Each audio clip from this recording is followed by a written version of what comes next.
Sejam bem-vindos, vocês guerreiros, vocês guerreiras de todo o Brasil, de todo o mundo. Aqui é o canal Raiz Tricolor, numa excelente rodada de novo. Eu tô ficando mal acostumado, hein? Deixa o like, se inscreve aqui no canal. Eu sou Gabriel Amaral e vamos embora pra gente poder falar de Fluminense numa rodada de número 33 espetacular, tá?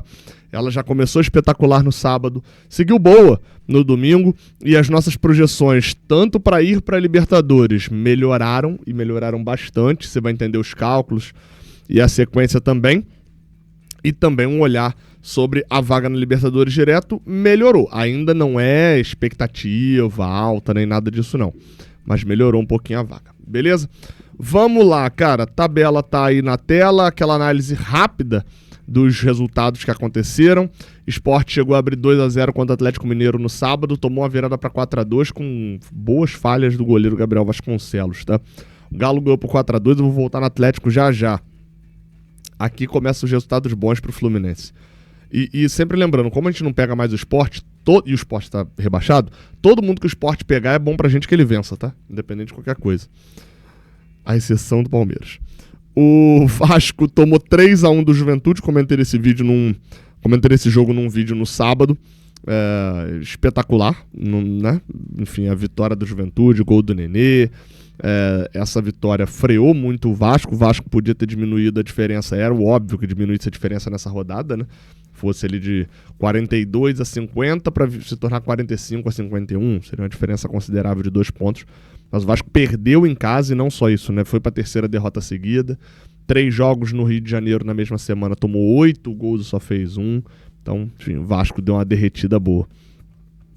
O Inter, esse era um resultado que poderia até ser melhor. O Inter estava ganhando o Bahia por 2-0, tomou 2-1 e no último lance, praticamente, o Thiago empatou para o Bahia 2-2.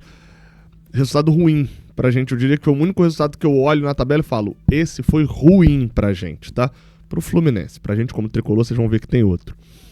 Isso pensando em Libertadores direto. Ainda pensando em Libertadores, a derrota do São Paulo em casa para um Red Bull Bragantino, que desde que o Wagner Mancini assumiu, jogou 3 jogos e ganhou 2, e ainda fez frente nesse outro que perdeu a equipe do Bahia na Fonte Nova, né? Chegou a abrir o placar e tal.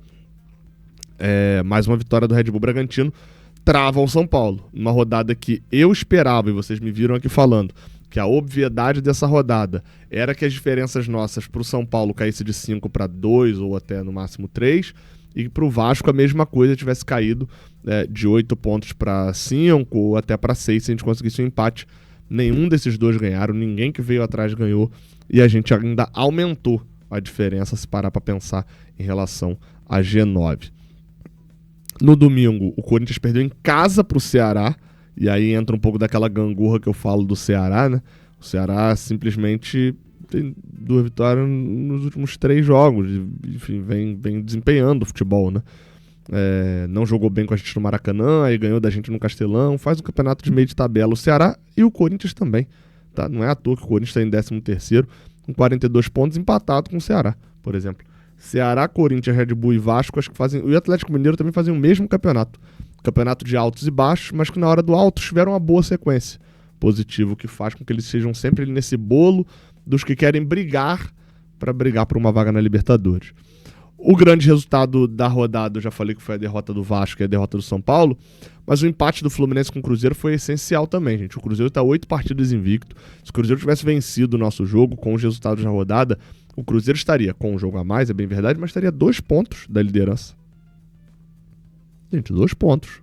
2 pontos faltando 5 jogos, ou 6 jogos, né, para os outros 2, é sensacional. Então a gente está falando de um time, como eu falei, 8 rodadas invicto. Uma das melhores campanhas dentro da sua casa. E o Fluminense não só empatou 0-0, como foi muito perigoso. Jogou de igual para igual ali nas chances, teve chances, deu chances para o Cruzeiro também. Enfim, um ótimo empate, eu diria eu, para o Fluminense, até para tirar um pouco do estigma do fora de casa, né? O Fluminense até agora, sob comando do Zubeldia, jogou fora de casa 5 vezes, saiu do estado 4 vezes. Se a gente atribuir o fato dele sair do estado nessas 4 vezes, eu não achei que foi uma partida muito ruim contra Sport e Mirassol, achei muito ruim contra o Ceará. Sport e Mirassol achei partidas medianas, um pouquinho para baixo, e que dando mole no último lance tomamos o gol da derrota, né, e o gol do empate. A do Cruzeiro não tem nada disso. Então, enfim, pelo menos tira um pouco o estigma. Vitória e Botafogo, um resultado bom também. O empate do Vitória com o Botafogo. Tanto a não vitória do Botafogo, né, que não subiu mais na tabela, tanto também o Vitória conseguindo um pontinho que vocês vão ver que está sendo crucial para a gente manter o Vitória nessa briga também. E o Fortaleza era para ter ganhado o Grêmio. A gente precisava do Fortaleza mais nessa briga. No meio da semana tem um jogo crucial entre Fortaleza e Atlético Mineiro. Eu vou te explicar por que você tem que desesperadamente torcer pro Fortaleza nesse jogo. E para fechar, os dois resultados que brigam pelo título, o Flamengo abre 3-0 no Santos. E aí eu faço um parêntese aqui, por sinal, eu estava chegando na maternidade no momento em que o Flamengo perde o pênalti, depois faz o 3-0, e no momento em que a gente vai entrar, tá 3-2 já, eu fiquei até com uma esperança, mas não rolou nada. Eu tava chegando na maternidade porque minha filha adiantou. Diferente do que eu faço, que normalmente é me atrasar, ela adiantou, era pra quarta-feira e já nasceu nessa segunda-feira. Mariana já está entre nós, por isso eu demorei, esse vídeo era pra sair na manhã dessa segunda, mas enfim, a gente passou a noite toda lá na maternidade. Tudo bem, tudo tranquilo, com muita saúde, graças a Deus. Agradeço a todo mundo que mandou os parabéns e as mensagens aqui no domingo, quando eu comentei alguma coisa disso. Agora, não só tem o Murilo, mas tem a Mariana também, meus dois filhos. Por isso, inclusive, estou na missão papai aqui, né? Enquanto uma tá lá na maternidade, o outro está dormindo e eu tô aqui na babá eletrônica. Mas voltando, né? 3-2 Flamengo no Santos e o 2-1 Mirassol no Palmeiras. Acho que reforça o tamanho da campanha do Mirassol. É um absurdo, 59 pontos, invicto em casa, 16 vitórias. São 6 derrotas. Tá? Isso me chama muito a atenção. São 6 derrotas só. É muito pouco.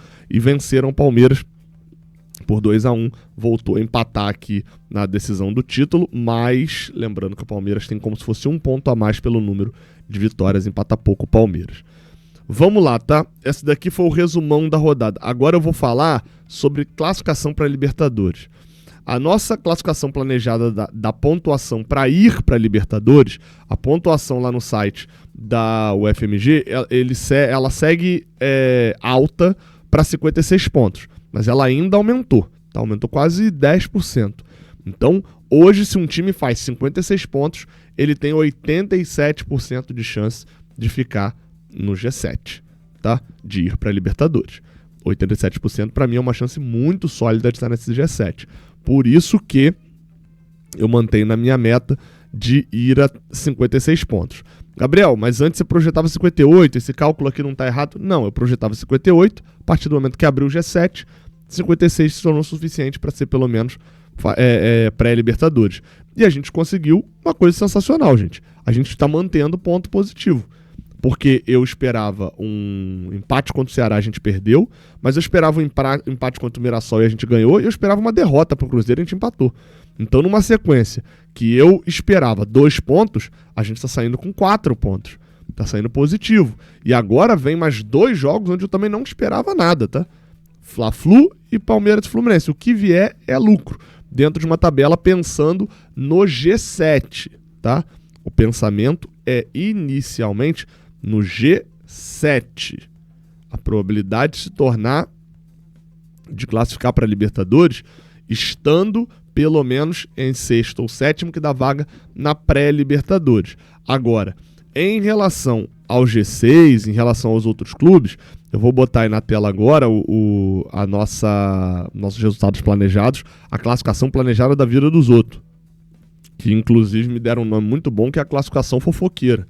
É aquela classificação que tá de olho até na sua vida. Às vezes até a tua vida tá meio merda, mas você não para de olhar a vida dos outros. É tipo essa, né? A gente não precisa ir bem. Nesse momento a gente já precisa ir um pouquinho bem, mas a gente precisa ser melhor do que os adversários. E nessa rodada, eu fiz algumas alterações aqui. Basicamente, 2 grandes alterações. Eu coloquei cores aqui, ó, no adversário. Vocês estão vendo, só para explicar rapidamente, que o previsto é o quê? Quando tá amarelinho aqui no previsto, é que é um jogo de dificuldade média. Por exemplo, o Bahia vai jogar contra o Fortaleza na Fonte Nova. É um jogo de dificuldade fácil. Mas quando o Bahia enfrentar o Sport na Fonte Nova na penúltima rodada, é uma vitória obrigatória. E aí, por assim vai. O Fluminense, quando vai enfrentar o Cruzeiro, invicto a 7 jogos, brigando lá em cima pelo título, fora de casa, com o desempenho que o Fluminense tem fora de casa, é 0 chance de conseguir alguma coisa. E aí veio um ponto. Então, essa parte aqui do previsto é o que eu analiso do tamanho da dificuldade do jogo. Aqui no canto é o resultado, né, que acontecer, à medida que for acontecendo eu vou botando. E nessa coluna do adversário, a partir de agora eu vou pintar aqui de coloridinho de resultado positivo, resultado esperado, resultado negativo. E alguns, assim, igual por exemplo, Cruzeiro, Fluminense vai pra lá, previu uma derrota, empatou, resultado positivo no jogo contra o Cruzeiro. O Vasco previu uma vitória obrigatória e perdeu pro Juventude em casa, pô, é o pior cenário do resultado negativo. A mesma coisa do São Paulo também. No caso do Bahia tem um contexto aqui, você vai falar, mas previa, né, um jogo de dificuldade média. Empatou, por que tá positivo? Pela forma como foi o jogo. O Bahia sai grande daquele jogo contra o Inter. E a outra grande mudança que eu acabei fazendo também é colocar o Atlético Mineiro aqui na briga. E especialmente por que eu fiz isso? Porque quando a gente vem aqui, ó, no simulador do Campeonato Brasileiro, você vai perceber que tem um jogo atrasado. Lá atrás da rodada 16, entre Fortaleza e Atlético Mineiro. Na verdade é Atlético Mineiro e Fortaleza, né, o jogo. E aí, por que isso chama tanta atenção da gente? Porque hoje o Atlético Mineiro ultrapassou o Vasco.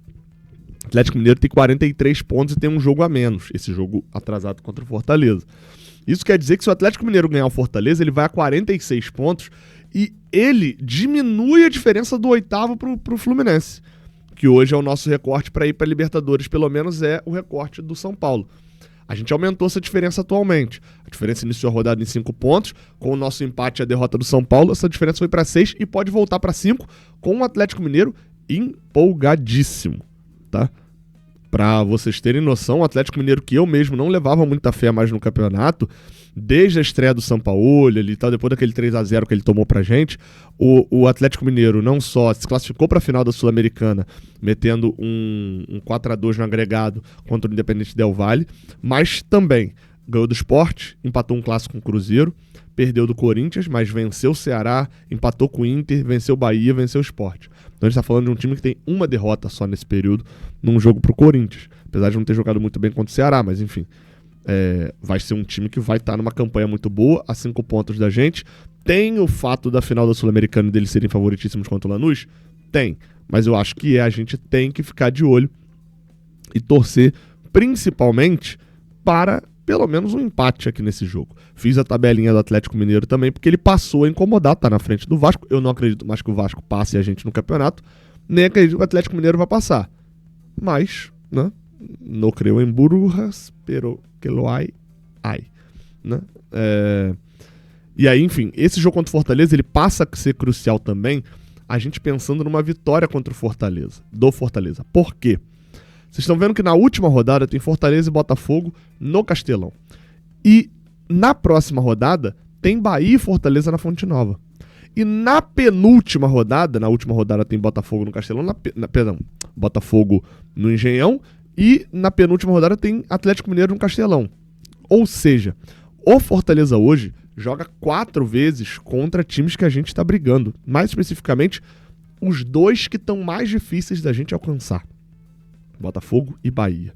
Então, se o Fortaleza ganhar o Atlético Mineiro nesse jogo agora, dentro da Arena MRV, o Fortaleza vai no Brasileirão, deixa eu voltar aqui para botar uma vitóriazinha do Fortaleza nesse jogo atrasado, o Fortaleza vai simplesmente ficar a 2 pontos de fora do Z4.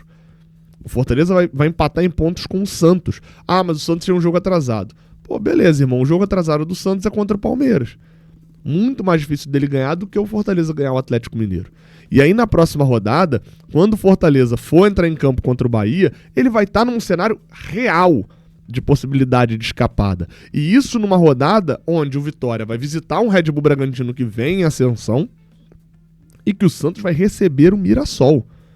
Então, assim, a gente hoje está falando de colocar o Fortaleza de volta no jogo, ser muito interessante para que o Bahia tenha mais dificuldades num jogo que eu considero fácil. Para que o Botafogo, talvez na última rodada com o Fortaleza brigando desesperadamente para poder escapar do rebaixamento, tenha dificuldades num jogo que eu considero fácil. Esse jogo começa a se transformar num jogo médio, num jogo difícil. Então, o meu objetivo é esse, porque a gente precisa desesperadamente que Bahia e Botafogo percam pontos. É aqui que a gente precisa, que Bahia e Botafogo percam pontos. Porque a única hipótese de Bahia e Botafogo a gente ultrapassar, por exemplo, só o Botafogo, seria ou a gente ganhar a Copa do Brasil ou o Cruzeiro ganhar a Copa do Brasil. Um dos dois.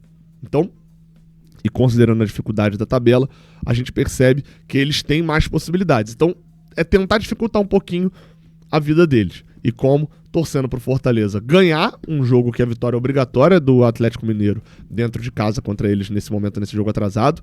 De quebra, ainda dá uma limada no Galo, que ficaria a 8 pontos da gente, muito difícil de ultrapassar, faltando apenas 5 jogos. E colocaria mais dificuldade do que o jogo que o Fortaleza vai ter contra o Bahia. E aí, assim, só pra destacar, não é que o Fortaleza, se não ganhar o Atlético Mineiro, vai entregar o jogo ao Bahia. Não, mas vai mais desanimado, né? Vai mais desanimado. Vitória chama vitória.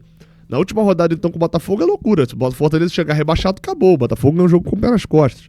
Vai ter que ter mala branca e etc.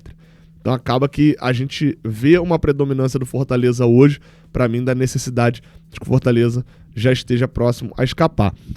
Se tiver também como o Vitória chegar na última rodada brigando, também seria útil aqui em respeito do São Paulo, né? Mas eu vou olhar mais pra cima do que pra baixo, porque eu diria que hoje a nossa vaga na Libertadores tá praticamente garantida, tá? Considerando a possibilidade de um G7, eu diria que hoje as chances do Fluminense não ir pra Libertadores são muito pequenas, inclusive na UFMG, aqui no Instituto de Matemática da UFMG, o Fluminense já aparece com 85% de chance de uma classificação pro G7. Então a minha mira, hoje, óbvio, tá na secação dos outros rivais, mas também tá principalmente também com um olhar e um recorte em quem tá vindo, em quem tá na nossa frente para tentar essa vaga direta.